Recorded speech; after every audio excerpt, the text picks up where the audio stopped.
bosnios reaccionan desafiantes. Los niños, víctimas de las deficiencias hospitalarias en Serbia. Negociadores chechenos y rusos, por fin cerca de la paz. Tropas, agua y elecciones, puntos álgidos en la franja de Gaza. Penoso rescate de víctimas en Fredonia. Y además, todas las noticias de hoy.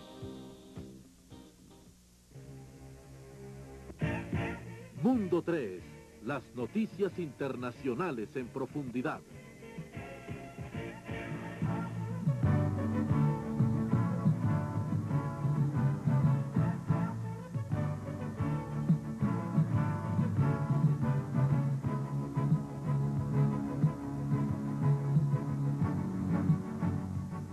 Buenas noches.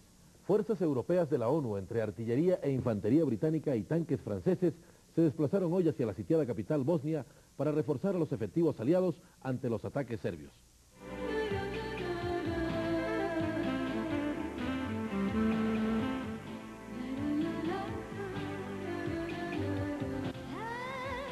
Mazda, en el camino de la civilización. Hoy los comandantes de la ONU ordenaron reforzar las unidades de artillería de un grupo de reacción rápida para fortalecer su misión en Sarajevo, luego de la muerte de 2 efectivos de paz franceses por el fuego de fuerzas serbio-bosnias.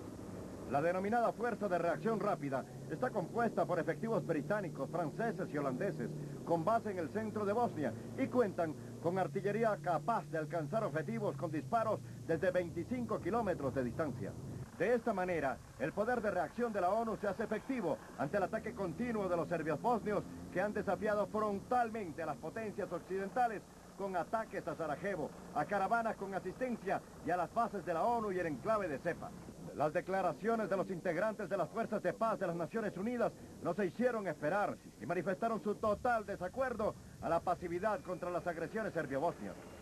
El mismo presidente francés, Jacques Chirac, manifestó en rueda de prensa en su país que sus tropas no cederán ante la presión militar serbia en Bosnia y que las represalias deben ser la mejor respuesta para evitar que más efectivos caigan por las balas enemigas. De acuerdo a estimativos de Naciones Unidas, cerca de 17.000 musulmanes se encuentran rodeados por las fuerzas separatistas serbias en el enclave remoto de las montañas de Cepa.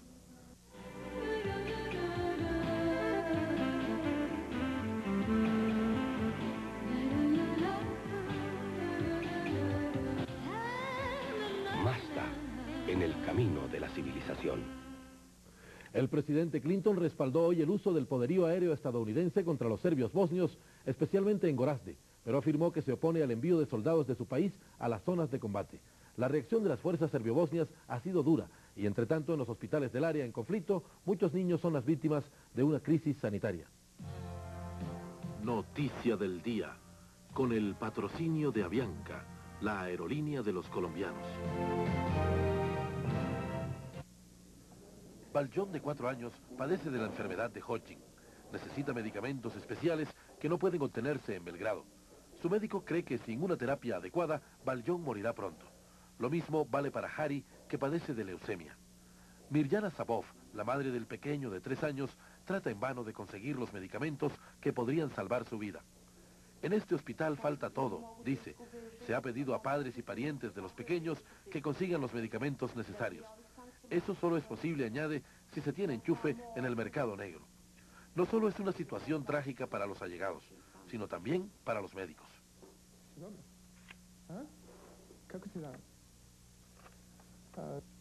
También en las salas de enfermos de los orfanatos de Belgrado escasea lo más elemental. Darinka Seratrić, la viceministra social de Serbia, afirma que todo ello se debe sobre todo a las sanciones de la ONU y a los trámites burocráticos de la Organización Mundial de la Salud. El Comité de Sanciones de las Naciones Unidas admite que hay retrasos en el suministro de productos médicos. El control de tales cargas, afirma, puede durar meses. Sin embargo, la ONU dice también que la mayoría de los problemas se debe a las partes del conflicto. Mientras sigue la guerra en la ex Yugoslavia, al pequeño Baljón y a sus padres solo les queda la esperanza de que llegue pronto un suministro de drogas al Hospital Pediátrico de Belgrado. Noticia del día, con el patrocinio de Avianca, la aerolínea de los colombianos. Sin abordar el neurálgico tema del futuro de la región separatista, chechenos y rusos parecen acercarse por fin al esperado acuerdo de paz. Sin cañones y metrallas, pero sí con deseos de tregua, se reunieron hoy en Grozny los negociadores rusos y los separatistas chechenos para firmar un cese al fuego que permita hablar de paz y soberanía en una tierra donde ya miles de personas entregaron sus vidas por esta causa. Hemos firmado un acuerdo sobre temas militares que permita un intercambio de prisioneros, declaró el ministro ruso del Interior, Anatoly Kulikov. Asimismo, un acuerdo sobre temas políticos que incluye el futuro de la región separatista podría ser firmado mañana, dijo el negociador checheno Vyacheslav Mikhailov. Sin embargo, el líder separatista checheno Dohar Dudayev dijo que esta incierta tregua militar no garantiza la independencia de Chechenia, informó la agencia de noticias ITAR-TASS. Dudayev, quien declaró la independencia de Chechenia en 1991, acusó a Rusia de prolongar la crisis en lugar de buscar la paz y garantizar la reconstrucción de esta región devastada por la guerra. Se agotan las tentativas de rescate de los turistas de la India retenidos en Cachemira. Uno de los 5 rehenes detenidos por el grupo rebelde Al-Faran se encuentra gravemente herido, pero se desconoce su nacionalidad. Entre los rehenes, que llevan cerca de 3 semanas en cautiverio, se encuentran 2 británicos, un alemán, un noruego y un ciudadano de los Estados Unidos. Las fuerzas de seguridad de Pahalgam no cesan de buscar con empeño el paradero de las víctimas, mientras el grupo Al-Faran planea canjearlas por 20 de sus combatientes. Arkat Ulansar, militante de la organización, enfatizó que cualquier intento de rescate o incumplimiento de las condiciones desembocará en la muerte de los rehenes. Esta situación es el producto de una violenta guerra de 5 años que el grupo rebelde ha protagonizado en pro de la independencia musulmana en la provincia de Cachemira. De otro lado, miembros del Congreso Juvenil Indio en Nueva Delhi se enfrentaron con las fuerzas policiales frente a la oficina del alto comisionado pakistaní, como reacción ante el secuestro de los turistas. Hoy se reanudaron las conversaciones entre Israel y la OLP. Aunque hay avances significativos, aún existen puntos de discordia. El martes 25 de julio se cumple de nuevo el plazo fijado por israelíes y palestinos para llegar a un acuerdo sobre la ampliación de la autonomía palestina. En las conversaciones que se inauguraron hoy, se debatieron los mismos puntos por los que se ha venido aplazando varias veces la firma del tan anhelado acuerdo. La reubicación de las tropas israelíes en algunas áreas, el traspaso del agua, la naturaleza de las elecciones de la parte oriental de Jerusalén y el tamaño del elegido Consejo Palestino son los problemas en los que aún no hay consenso. El agua es uno de los puntos más difíciles de resolver. Los expertos dicen que un 37% de la población palestina de Cisjordania no tiene agua corriente en sus hogares, ya que solo reciben la 1/5 parte del agua del margen occidental, mientras Israel toma el resto. En cuanto a las elecciones, palestinos quieren que los árabes que habitan en Jerusalén Oriental tengan derecho a votar y a ocupar cargos. Israel insiste en que los candidatos de Jerusalén Oriental deben tener una segunda dirección en Cisjordania y se oponen totalmente a tener colegios electorales en la ciudad. Sin embargo, los negociadores de ambas partes esperan poder llegar a algún convenio antes del 25 de julio. De otra parte, 2 hombres enmascarados mataron a un policía palestino en la franja de Gaza, siendo el segundo asesinado en 8 días. La víctima conducía un vehículo en el campamento de refugiados de Shati. Aún las autoridades no han establecido responsables. Al parecer, las conversaciones de paz y la muerte continúan de la mano.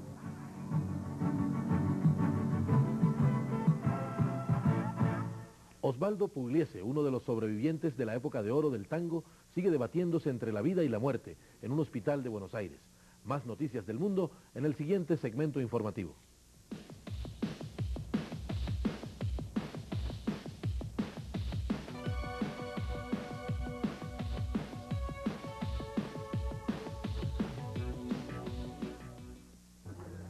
Un deslave afectó en la tarde de ayer la zona cafetera de Fredonia, arrasando la población en un mar de lodo, rocas y tierra. Hasta el momento los socorristas reportan 6 personas muertas y 23 lesionadas. Más de 320 personas han sido evacuadas a una escuela cercana. Los equipos de rescate han tenido que suspender la búsqueda debido a los fuertes aguaceros. Este es el segundo desastre natural que afecta a la zona en los últimos 7 años. Hoy las autoridades de Grecia continuaron su esfuerzo por apagar el incendio forestal que completó su tercer día, dejando a su paso decenas de hogares destruidos y bosques totalmente quemados. De acuerdo a las informaciones del Ministerio de Agricultura griego, cerca de 10.000 hectáreas de bosques fueron arrasadas y alrededor de 30 casas quemadas. El gobierno griego ha recibido la ayuda de Francia, Italia y Alemania, que a través de sus aviones ha atacado el fuego con toneladas de agua. Las autoridades sospechan que el fuego fue intencional y que el daño ambiental será inmenso, pues Penteli era una de las últimas zonas verdes en el sector metropolitano. El avión llamado Drone, por el zumbido que produce, es el aeroplano que, controlado por Brad Clark, contiene fotos de reconocimiento de alta precisión que sobrevuela Bosnia, en beneficio de los países respaldados por la OTAN y las Naciones Unidas. El avión tiene 8 metros de largo, su velocidad promedio es de 70 a 110 millas náuticas por hora y permite visibilidad a través de una cámara en la punta, ya que es controlado desde tierra. La operación denominada No Man's Vigil fue planeada para 60 días, pero debido a los conflictos con los serbio-bosnios aumentará a 120. Hoy en el zoológico de Moscú, 3 científicos se encerraron en una jaula para saber cómo se sienten los animales en cautiverio. Los científicos permanecieron allí todo el día, custodiados por las miradas interrogantes, pero al mismo tiempo curiosas de un buen número de visitantes. Después de este experimento, el diagnóstico permitió demostrar que los animales se sienten tan a gusto en la selva como los hombres en las ciudades, sin jaulas que les limiten la libertad. Airados parientes de las víctimas del derrumbe de un edificio comercial en Corea del Sur realizaron una violenta manifestación en las calles de Seúl. Tras completarse 20 días del derrumbe del edificio comercial en Corea del Sur, hoy familiares de las víctimas realizaron una violenta protesta en las calles de Seúl. Los parientes de los aproximadamente 127 desaparecidos, tras el desastre del pasado 29 de junio, sostuvieron una protesta de 12 horas para exigir que se reanuden las labores de búsqueda de las víctimas que todavía se encuentran sepultadas en los escombros. Los enfrentamientos con la policía se produjeron cuando las fuerzas del orden impidieron que los manifestantes realizaran una protesta pacífica frente a las instalaciones del complejo comercial, exigiendo una disculpa del alcalde de Seúl, Chu Sun, y la reanudación de las labores de rescate. Los manifestantes lanzaron botellas con gas combustible cuando Chu se negó a entrevistarse con ellos, arrojando al mismo tiempo botellas de agua contra su carro al momento de partir. De acuerdo a fuentes oficiales, 8 policías resultaron heridos en las protestas, pero no se informó de ningún arresto. Las protestas comenzaron este fin de semana, después de que el Consejo de la ciudad dispusiera que la mayor parte de los trabajadores de rescate y equipo especial fuera retirado. Más de 458 personas han muerto como resultado del derrumbe, mientras que las acusaciones sobre responsables flotan en el aire, como el polvo que todavía rodea el edificio. El título es celeste en Copa América. Argentina deberá meterle la mano al desempleo. Negros nubarrones enturbian panorama electoral en Haití. Las relaciones entre Estados Unidos y China, que eran malas, ahora son peores. Los chinos atacan un proyecto de ley estadounidense que insta al presidente Bill Clinton a presionar al gobierno de Beijing a respetar los derechos humanos. Cuando no es disputa comercial, cualquier razón es buena para intervenir en las cosas de otro país. Al menos eso dicen los chinos. Y en efecto, así se reflejó entre Estados Unidos y China, donde las relaciones diplomáticas comenzaron a tornarse opacas. La nueva discusión entre los grandes reside en el rechazo por parte de China contra un proyecto de ley estadounidense que insta al presidente Bill Clinton a presionar al gobierno de Beijing a respetar los derechos humanos. La Cámara de Representantes del Congreso norteamericano aprobó el pasado jueves por un margen abrumador un proyecto de ley que invita a China a llevar a cabo reformas en materia de derechos humanos, proliferación de armas y comercio. Por fortuna, se abstuvo de imponer sanciones económicas. Por su parte, las autoridades de Beijing reaccionaron airadamente este sábado y estimaron que las relaciones bilaterales nuevamente se pueden deteriorar. Apenas empiezan los comunicados de parte y parte, un nuevo capítulo de la intervención de Estados Unidos en hogares extraños.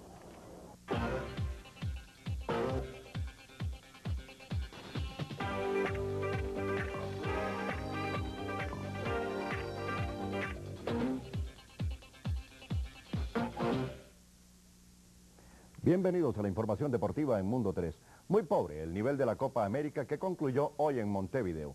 Al final, el campeón, opinan algunos observadores, ganó por una pena máxima. ¿Qué pena? Finalizó la Copa América. 12 países se citaron en 4 sedes de Uruguay para disputar el título. Las circunstancias fueron dejando de lado a los seleccionados con menos jerarquía, preparación o fortuna. Y los que reunieron más méritos entre los ingredientes anteriores arribaron al centenario. Todos los grandes torneos del fútbol los ganó primero Uruguay.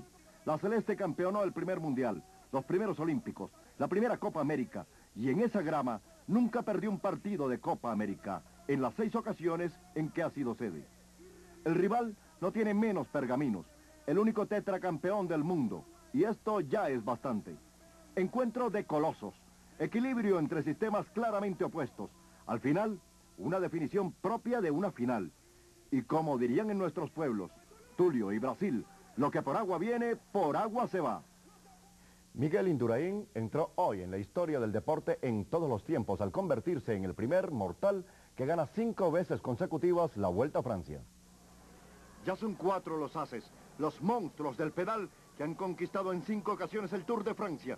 Los franceses Jacques Anquetil y Bernard Hinault, el belga Eddy Merckx y Miguel Indurain, español. Solo restaría una precisión. El navarro lo ha conseguido consecutivamente desde 1991. Indurain es uno de los 49 ciclistas que han ganado la más prestigiosa carrera por etapas del mundo, en una historia que se empezó a escribir en 1903 y ha finalizado su edición 82. Le queda por delante alcanzar la marca de 77 veces con la camisa amarilla de líder que conquistó Hinault, o las 99 de Merckx. Ya pulverizó las de Anquetil, que estaba en 51 veces, logrando en este Tour completar sus 60. Este hombre que vuelve realidad sus sueños avanza 11 metros por pedalazo. Su joven corazón bombea 47 litros de sangre por minuto. Sus pulmones almacenan 8 litros de aire y en otras partes del cuerpo guarda el coraje que lo tiene pensando a sus 31 años ganar en 1996 su 6º Tour. La última etapa la ganó el uzbeco Abdujaparov. En la general, el suizo Alex Zülle fue segundo y tercero el danés Barne Vries. El primer francés fue Jalabert, que ocupó la 4ª plaza. Nuestro Hernán Buenahora, en la 10ª casilla, rescató para el ciclismo nacional el lujo de estar entre los mejores del mundo, además de conquistar una camisa que tiene desde siempre nuestra raza, la de la combatividad. Jugadores y cuerpo técnico de la sorprendente selección de fútbol de Estados Unidos se mostraron satisfechos por su ubicación final en la Copa América y reconocieron que el nivel de Colombia, pese a su actual bajón anímico, es superior al de ellos. Enseguida pasamos al motociclismo. Michael Doohan, el australiano campeón mundial de motociclismo en 500 centímetros cúbicos, aumentó su ventaja, imponiéndose en el Gran Premio Británico hoy, en su primera victoria sobre la pista de Donington Park. Fueron 120.6 kilómetros recorridos en 47 minutos 28 segundos. El promedio de velocidad fue de 152 kilómetros, 525 metros a la hora. Observemos.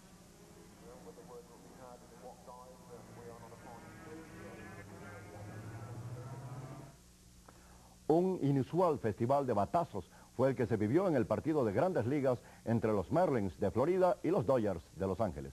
Los primeros derrotaron a los segundos por marcador de 11 carreras a 10 en uno de los mejores juegos de esta temporada. Y de la pelota caliente pasamos a continuación al golf, torneo abierto británico.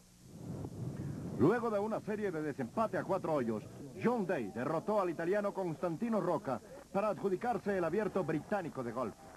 El colombiano Eduardo Herrera tuvo hoy una discreta jornada que, sin embargo, no le impidió ser el mejor representante latinoamericano, superando a los argentinos Eduardo Romero y José Cáceres.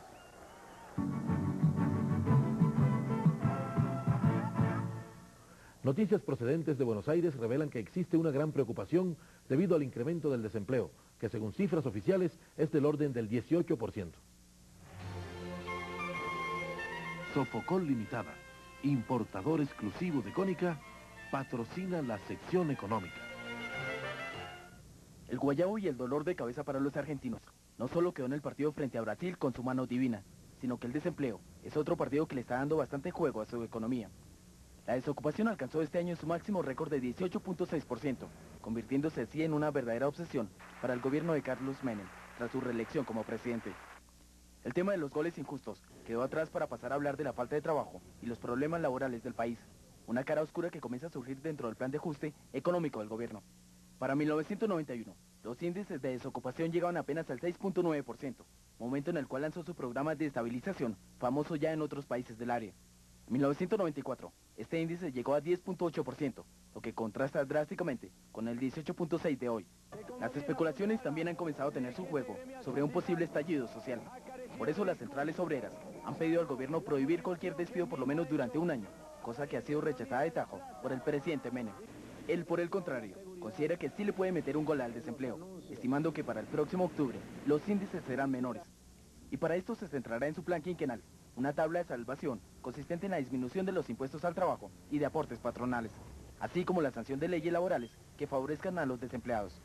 De otra parte, este plan quinquenal contempla la inversión de una cifra superior a los 80.000 millones de dólares en materia de obras públicas, de donde muchos podrán coger su puestico. Cada sector de la economía está a la espera de las medidas tomadas por Menem, porque no de otra manera se quiere que les vayan a meter gato por liebre. Lo que sí se quiere es que esa mano del cielo no sea más en el fútbol, sino en la generación de empleo. Sofocol Limitada, importador exclusivo de Cónica, patrocinó la sección económica. Siguiendo en Sudamérica y con información económica, también Bolivia afronta serios problemas. El informe es de nuestra corresponsal en La Paz, Carmen Ramallo. Bolivia es uno de los pocos países latinoamericanos a los que aqueja una crisis económica estructural. A pesar de haber reducido la vertiginosa tasa de inflación al 15%, no impide que el gobierno luche por sus programas de reforma. Para la gente humilde las cosas no han cambiado. Las huelgas fueron reprimidas por unidades armadas. Los proyectos de reforma son prometedores. La palabra clave es capitalización. Los inversionistas privados pueden participar con hasta un 50% de capital en empresas. Los medios restantes se destinan a un fondo social. No tengo mucha esperanza, pero ojalá que sea para algo positivo. Yo pienso que este gobierno tiene buenos proyectos, pero la oposición es la que no lo deja gobernar. La capitalización favoreció las minas de zinc y de cobre. Los grandes consorcios del sector ya fueron racionalizados y de las pequeñas minas, antaño unas 2.000, solo ha quedado un 10%. Ahora esperan recibir ayuda estatal. Básicamente el Estado tiene que cumplir sus funciones, que es controlar el contrabando, dar incentivos, que no necesariamente son subsidios a las empresas. En Bolivia hay unos 650.000 pequeños empresarios. No es realista suponer que recibirán ayuda financiera. Las tensiones sociales ponen en peligro los programas de inversiones extranjeras que el país necesita para competir en el mercado mundial. El mayor interés que recibimos es de Norteamérica, más que de Europa, pero estamos tratando de alentar, interesar a capital de Europa que participe. Las reformas económicas iniciadas en Bolivia tomarán su tiempo.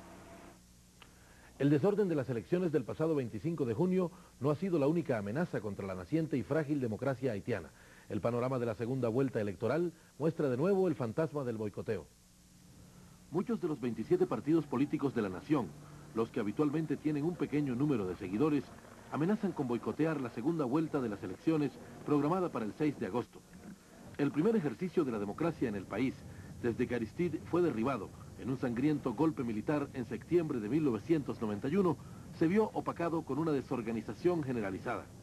Sin embargo, la mayoría de los observadores internacionales dijo que las irregularidades no reflejaban un fraude preparado ni beneficiaron a un partido político en especial. El Centro Carter, con sede en Atlanta, que ha respaldado enérgicamente a Aristide, instó al presidente estadounidense Bill Clinton a oponerse a las elecciones de segunda vuelta hasta que el partido de Aristide y la oposición resuelvan sus diferencias. El gran reto de la frágil democracia de Haití descansa ahora en la consolidación de los partidos políticos y la seguridad por el gobierno de que todas las partes tendrán voz. No cesan las disputas generadas por la sobreexplotación de los bancos pesqueros en aguas internacionales. Que el pez sea pescado, pero con mesura. Ese fue el pronunciamiento hecho por funcionarios de Naciones Unidas en momentos previos a la Conferencia Internacional sobre Bancos Pesqueros Adyacentes que se reunirán el próximo lunes. Actualmente la sobreexplotación de los bancos pesqueros en aguas internacionales ha sido motivo de protestas y rencillas entre distintos países, como sucedió con Canadá y España por el fletán negro. Para el próximo lunes, los representantes pesqueros definirán las normas legales que regulen la pesca de especies marinas que pasen parte de su ciclo de vida dentro de la zona de exclusión de 200 millas náuticas reclamada por muchos países para que luego transiten en aguas internacionales en alta mar. Estados costeros como Perú, Chile, Argentina, Canadá, Australia, Islandia, Indonesia, Nueva Zelanda y Noruega han señalado en reiteradas ocasiones su preocupación por el efecto dañino de la pesca descontrolada en alta mar sobre su propia explotación en aguas territoriales. Actualmente las flotas pesqueras de Rusia, Japón, España, Polonia, Corea del Sur y Taiwán controlan el 90% de la pesca en aguas internacionales a nivel mundial. Ministros de Defensa de Canadá, Estados Unidos y 32 naciones de América Latina y el Caribe analizarán a partir del martes en Estados Unidos la cooperación militar y la democracia en el continente americano. Veamos enseguida el resumen noticioso de la semana que hoy concluye. Un debate en el Parlamento taiwanés tuvo que ser suspendido después de que un diputado golpeó en la cara a uno de sus colegas. El diputado del Partido Nacionalista de Gobierno, Lin Min-hee, atacó al legislador Hwang Chao-hui del Partido Progresivo Democrático cuando este último se levantó para pronunciar un discurso. Hwang Chao-hui fue trasladado de inmediato al hospital después de quejarse de mareos y el vicepresidente Wang Jinping suspendió la sesión en un esfuerzo por restablecer el orden. No es la primera sesión parlamentaria que termina convertida en una práctica de taekwondo.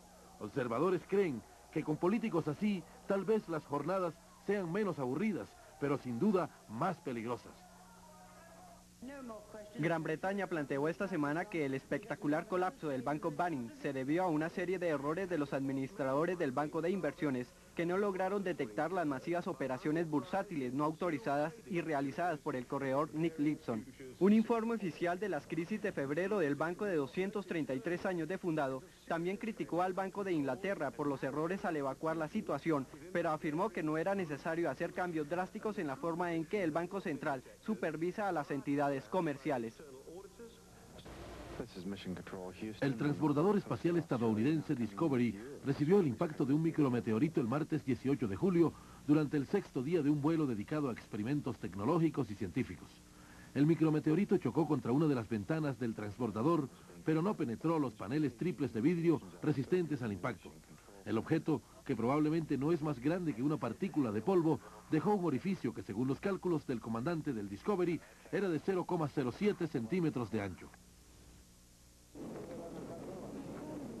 El martes 18 de julio la policía antimotines de Kiev golpeó a los dolientes durante el entierro improvisado del patriarca de la rama separatista de la Iglesia Ortodoxa Ucraniana, que se disoció de la Iglesia Ortodoxa Rusa. Cerca de 1000 dolientes acompañados por nacionalistas que vestían uniformes se enfrentaron con la policía brevemente antes de que les fuera permitido reunirse frente a la Catedral de Santa Sofía. Cuando las autoridades religiosas les negaron el permiso para enterrar al patriarca Volodymyr dentro de la catedral, estos excavaron una tumba improvisada. Susan Schmidt, la mujer que ahogó a sus 2 hijos, podría ser condenada mañana a la silla eléctrica. Susan Smith fue encontrada culpable de asesinato en primer grado por ahogar a sus 2 pequeños hijos y mañana puede ser sentenciada a la silla eléctrica. La madre de 23 años sostuvo durante 9 días después de las muertes que un hombre negro había secuestrado a sus hijos, pero días después confesó que ella misma había deslizado su vehículo en un lago con sus hijos atrapados en el asiento trasero. La fiscalía describió a Smith como una asesina a sangre fría y por su parte la defensa afirma que es una mujer que lucha contra la depresión y contra un pasado marcado por el abuso sexual. Bajo las leyes estatales de Carolina del Sur, el jurado debe esperar mínimo 24 horas antes de decidir el castigo. La fiscalía insiste para que Susan Smith sea ejecutada.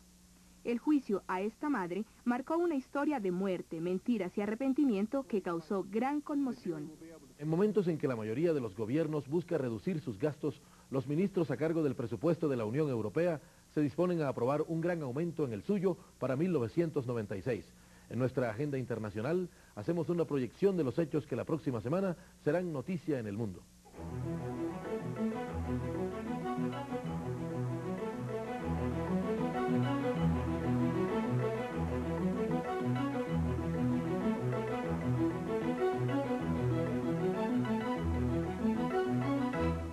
Para mañana lunes 24 de julio se llevará a cabo en Washington la primera reunión de los 34 ministros de defensa del continente americano. En dicho evento se tratarán los últimos avances en materia de defensa de cada país para combatir los problemas de narcotráfico, violencia, terrorismo y subversión. Asimismo se analizarán los convenios establecidos entre ciertos países que vienen trabajando en conjunto para frenar la inmigración ilegal y el contrabando de productos en las fronteras de cada nación. Para el martes 25 de julio, vencerá el plazo límite para la firma del acuerdo entre Israel y la Organización para la Liberación de Palestina. Después de una serie de aplazamientos como consecuencia de los atentados terroristas por parte de palestinos e israelíes, se espera que este martes en definitiva se pueda establecer la expansión de territorios del gobierno palestino. El mismo martes, el presidente de Corea del Sur realizará por primera vez una visita a Washington, con el fin de reunirse con el presidente estadounidense Bill Clinton, así como con altos funcionarios de la banca internacional. Este primer viaje internacional de Kim Jong-un le permitirá presentar a los inversionistas extranjeros el desarrollo económico y social de su país, hasta llegar a convertirse en uno de los llamados tigres asiáticos.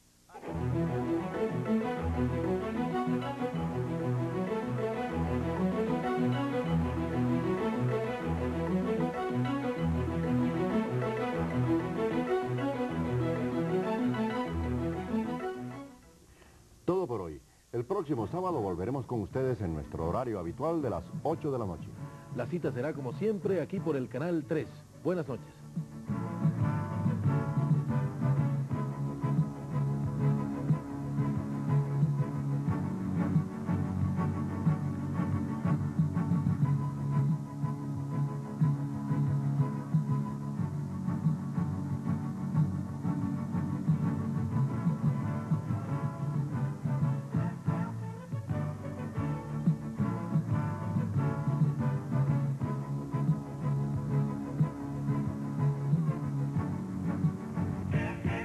Mundo 3, las noticias internacionales en profundidad.